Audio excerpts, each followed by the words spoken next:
The sun was setting over Willow Creek Farm, casting a golden glow across the rolling fields. The air was crisp, carrying the faint scent of freshly turned earth and the distant lowing of cattle.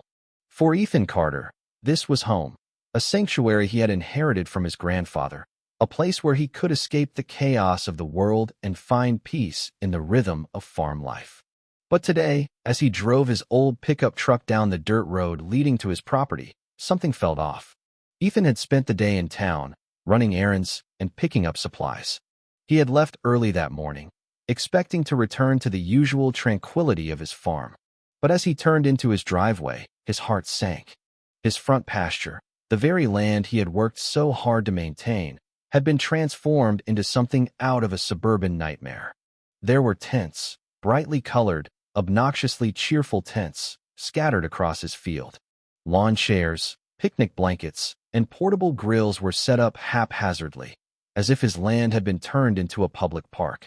At least 40 people were lounging around, sipping mimosas, nibbling on charcuterie boards, and laughing as if they had every right to be there. Children were running through his vegetable garden, trampling the tomatoes and cucumbers he had painstakingly cultivated for months. And there, standing in the center of it all, directing traffic like she owned the place, was Victoria Lancaster. Victoria was the head of the Willow Creek Homeowners Association, HOA, a woman who had moved to the area just a few years ago and had since made it her mission to civilize the rural community. She was dressed in a pristine white sundress, her hair perfectly coiffed, and her designer sunglasses perched on her nose. She looked like she had stepped out of a magazine, completely out of place in the rustic setting of Ethan's farm. Ethan slammed his truck into park, the tires skidding on the dirt. His farm dog, Max, leapt from the passenger seat, barking furiously as he sensed Ethan's rising anger. Ethan slammed the door shut, his boots hitting the ground with purpose. He strode toward Victoria, his fists clenched at his sides. "Victoria," he said, his voice low and dangerous. "What in the hell do you think you're doing on my property?" Victoria turned to face him, a smug smile playing on her lips. "Oh, Ethan," she said, feigning surprise. "You're back early. We were just enjoying this beautiful weather on your lovely land. Isn't it wonderful?" Ethan stared at her, his mind struggling to process the sheer audacity of her words. "You mean the land that I own? The land that you and your little wine club have decided to turn into a picnic ground without so much as a courtesy call?" Victoria chuckled, waving a manicured hand dismissively. "Oh, don't be so dramatic, Ethan. We're just having a little neighborhood get-together. The community needed a fresh, scenic place to bond, and frankly, your farm is much more picturesque than the community park." Ethan took a step closer, his voice dropping to a growl. "You mean the community park that you personally had a hand in shutting down because you wanted to build a decorative pond instead?" Victoria blinked at him, unbothered. "Details, details. The point is, we needed a spot, and your farm is just sitting here with all this unused space." "Unused space," Ethan repeated, his jaw clenched so tightly it ached. "Victoria, do you understand the concept of private property? You can't just waltz in here with your wine club and throw a damn festival in my yard." Victoria sighed, exasperated, as if she were dealing with a stubborn child. "Oh, Ethan, stop being so territorial. You've got all these acres and nothing to do with them. Honestly, it's selfish of you not to share. Think of this as an opportunity for some goodwill with the community." Ethan glanced around at the scene. There was an elderly woman setting up a badminton net between two of his fence posts. A group of dads was tossing a football dangerously close to his chicken coop. Two kids were chasing his barn cat, and some man in cargo shorts was examining his tractor like he was about to put it up for auction. Ethan took a deep breath, his pulse pounding in his ears. "I'm going to give you exactly 5 minutes to clear out." Victoria rolled her eyes. "Oh, don't be ridiculous. We'll be done in a few hours. Just go inside, take a nap, or something. You'll barely notice we're here." Ethan smiled then, a slow, knowing smile that made Victoria's confidence falter for the first time since he had arrived. "All right," he said, nodding. "If you won't leave willingly, I'll handle it my way." Without another word, he turned on his heel and strode toward the barn. His bulls had been locked up all day, restless and eager for some open space to stretch their legs. He had been planning on letting them out into the south pasture later in the evening, but plans change. Ethan reached the heavy wooden gate and unlatched it with a satisfying click. The bulls snorted, sensing their freedom, their massive hooves stamping against the dirt. These weren't your friendly, docile dairy cows. These were bulls, all muscle, horns, and attitude, and they weren't used to unexpected guests in their territory. Behind him, he heard Victoria still prattling on about how he needed to embrace the spirit of hospitality. That was when he swung the gate wide open. A beat of silence. Then, with a rumbling sound like distant thunder, the bulls surged forward. Screams erupted across the picnic. Lawn chairs toppled, wine glasses shattered, and someone knocked over an entire folding table as they scrambled to run. A man dove headfirst into a kiddie pool meant for the toddlers. Victoria shrieked, her designer sun hat flying off as she tried to sprint in her high heels. She didn't get far. Her foot got caught in a discarded picnic blanket, sending her sprawling face first into the dirt.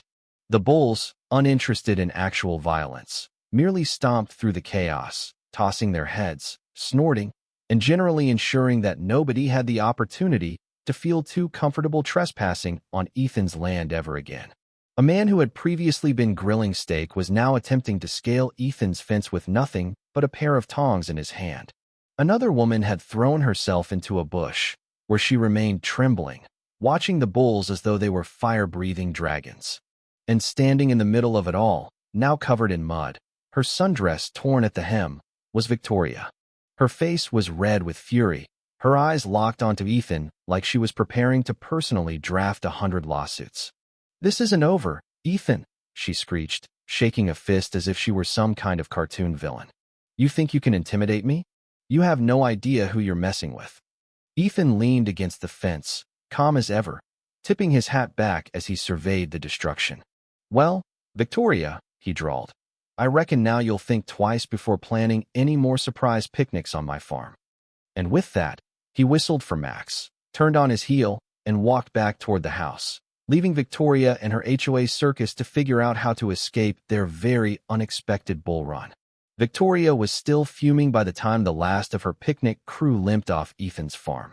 Some of them had lost shoes in the mud, others had wine-stained shirts from panicked collisions, and one particularly unlucky man had a streak of barbecue sauce down his leg, courtesy of an upturned grill. The bulls, now satisfied with their brief reign of terror, had retreated to their usual grazing spots, their tails flicking lazily as if they hadn't just caused a suburban exodus. Ethan leaned against his truck, arms crossed, watching Victoria struggle to compose herself. Her once pristine sundress was streaked with dirt, and a single piece of lettuce clung to her hair like a badge of humiliation. Her nostrils flared as she whipped out her phone, stabbing at the screen with vengeance. "You'll regret this, Ethan," she seethed, not even looking up. "I swear on everything, you will pay for this." Ethan shrugged. "The only thing I regret is not grabbing a beer to enjoy the show." She shot him a glare so sharp he thought it might pierce through his skull. Then, with a dramatic huff, she turned on her heel and stomped toward her car, muttering under her breath the whole way. The rest of the HOA members scurried after her, eager to escape the nightmare Ethan had just unleashed upon them. Ethan figured that was the end of it. He figured wrong.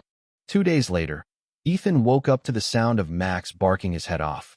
He threw on his boots and stepped out onto the porch, only to find a police cruiser parked in his driveway. A stout officer stood beside it, arms folded, his expression unreadable beneath the brim of his hat. "Morning, Ethan," the officer said, nodding at him. "Morning, Sheriff," Ethan replied, stepping down the porch steps.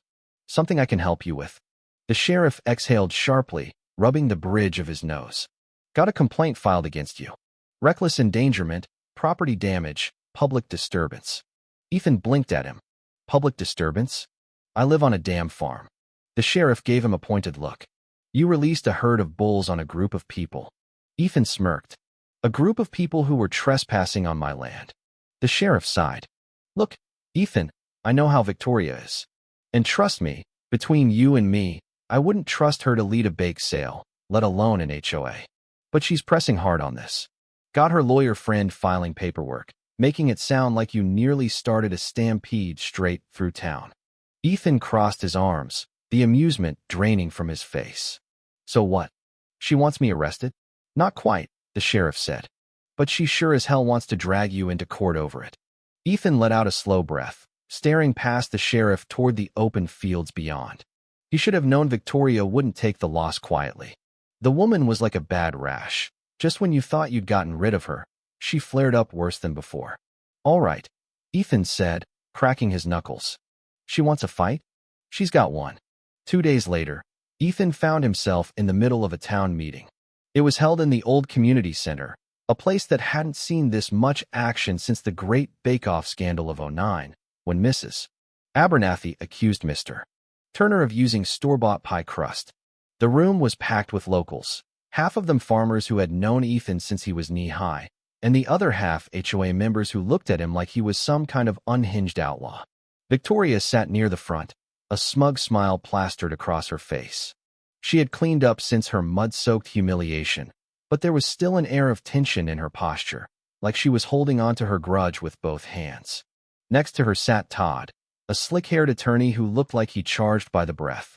The mayor, an older man who had been in office so long that nobody remembered voting for him, cleared his throat and leaned forward. "All right, folks," he said. "Let's get to it. Seems we've got ourselves a bit of a situation between Ethan and the HOA." Victoria shot to her feet. "A situation? This is a disgrace. A crime." She turned to the crowd, her eyes wide with righteous indignation. This man released wild, dangerous animals on innocent citizens. My friends could have been seriously injured. Or worse. Ethan snorted loudly enough for the room to hear. "Wild animals? Lady, they're bulls, not rabid wolves." Victoria ignored him, whipping out a stack of papers. "I have here witness statements, video footage, and a formal legal complaint. This behavior was reckless, unprovoked, and unprovoked." Ethan cut in, stepping forward. "You invaded my land without permission, brought 40 people with you, trashed my property, and then had the nerve to act like I was the problem." The farmers in the room muttered in agreement, a few nodding along. The HOA folks, however, whispered amongst themselves like Ethan was some kind of danger to society. Todd, the lawyer, stood up then, buttoning his suit jacket like he was about to deliver the case of the century. "Mr. Carter," he said smoothly, "do you deny that you intentionally released aggressive livestock in response to this gathering?" Ethan tilted his head. "Do you deny that your client was trespassing?" Todd gave a tight-lipped smile. "My client was under the impression that this land was community space." Ethan barked out a laugh. "Community space? You mean my land? The land I pay taxes on. The land I own." Victoria huffed. "It was an honest mistake." Ethan leveled a glare at her. "Funny how your honest mistake involves setting up grills, tents, and decorations like you planned the whole thing days in advance." The room fell silent. Even some of the HOA members looked at her sideways now. The mayor sighed, rubbing his temples. "All right, here's what I see. Victoria, you and your HOA folks were in the wrong for using Ethan's land without permission. Ethan, you probably shouldn't have let loose a bunch of bulls in response. But honestly, I can't say I wouldn't have done the same." A few chuckles rippled through the room. The mayor turned to Victoria. "Drop the charges, Victoria. You know damn well you don't have a case, and if you try to push it, I'll make sure everyone in this town knows exactly what kind of person you are." Victoria stiffened, her lips pressed into a thin line. For a moment, Ethan thought she might actually explode. But instead, she let out a sharp breath and gave a tight nod. "Fine," she said. "But this isn't over." Ethan smirked. "It never is with you, is it?" With a dramatic flourish, she grabbed her purse and stormed out, her HOA loyalists trailing behind. Ethan turned to the mayor. "Guess that's settled, then." The mayor chuckled. "For now, but I'd keep an eye on her. That woman holds grudges like a damn snapping turtle." Ethan shook his hand and left the meeting with a satisfied grin. Victoria thought she had won the battle. She had no idea the war had just begun. Victoria didn't take the loss quietly. That much was obvious when Ethan woke up the next morning to find a stack of official-looking papers stuffed into his mailbox. He pulled them out, flipping through the pages with a scowl. "Property dispute," he muttered. She was actually trying to claim that a portion of his land wasn't legally his, that some old zoning technicality made it community property.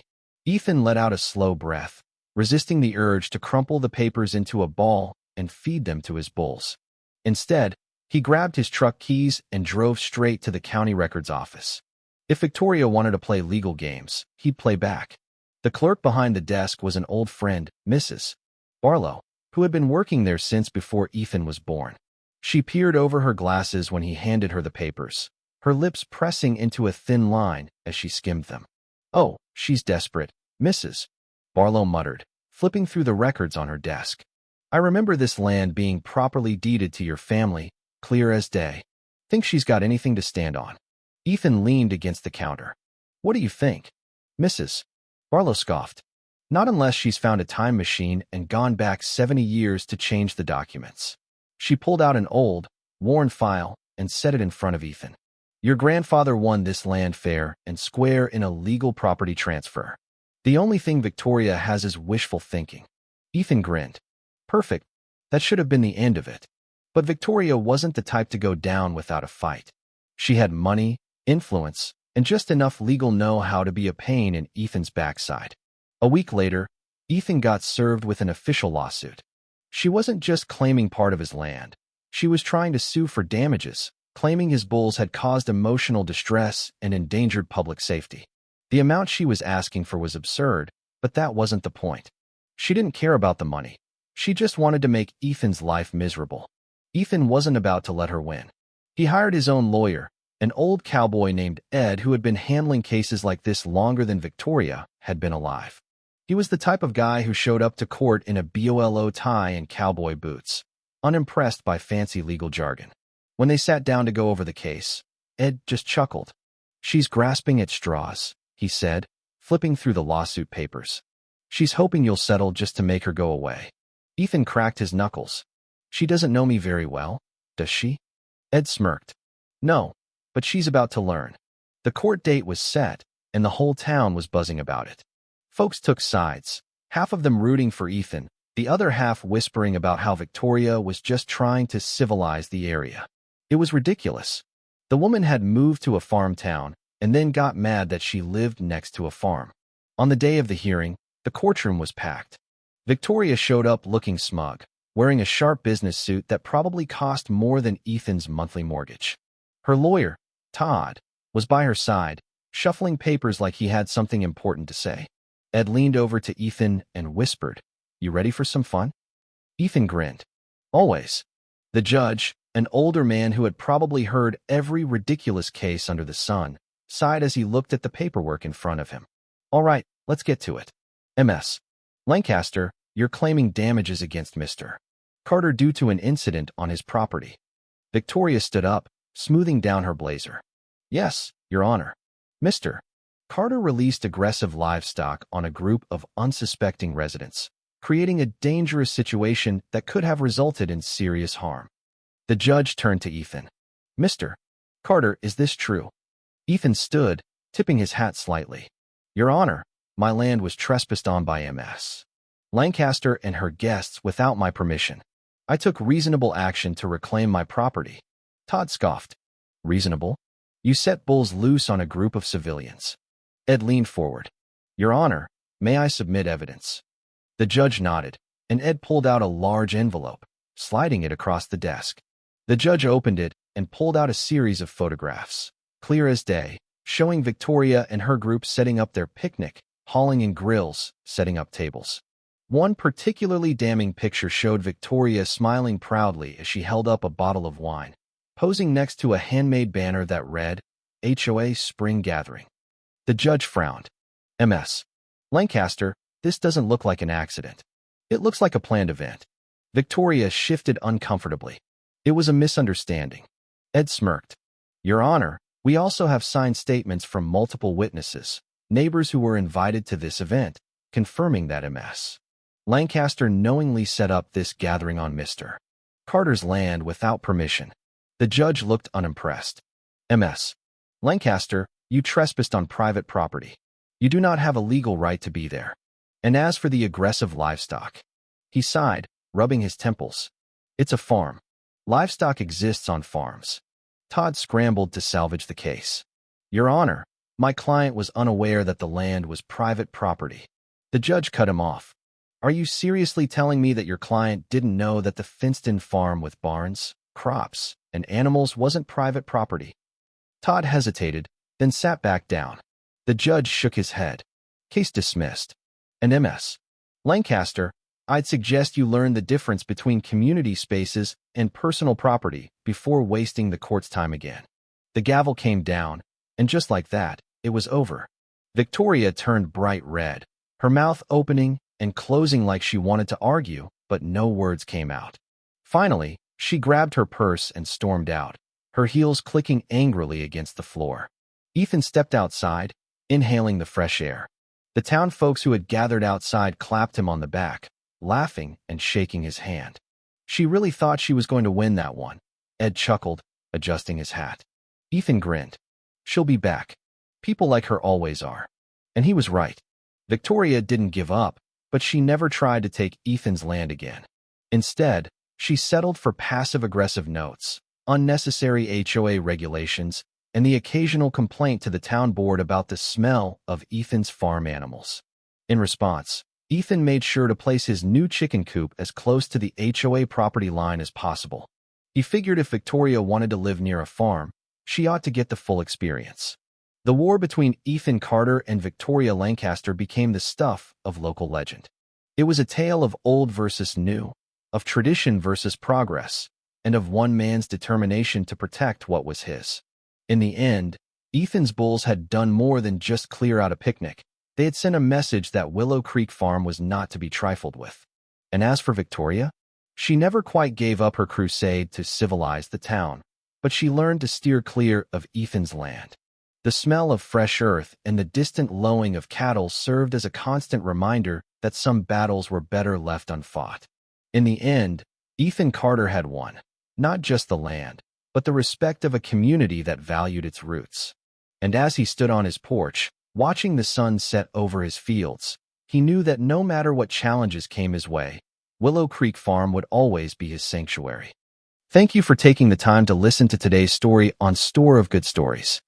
If this story touched your heart or made you think, don't forget to hit like and share the video to spread this positive message to more people. And if this is your first time here, make sure to subscribe and turn on the notification bell so you won't miss any of the meaningful stories we share every week. Your support is the biggest motivation for Store of Good Stories to keep bringing heartfelt and valuable stories to you. See you in the next video.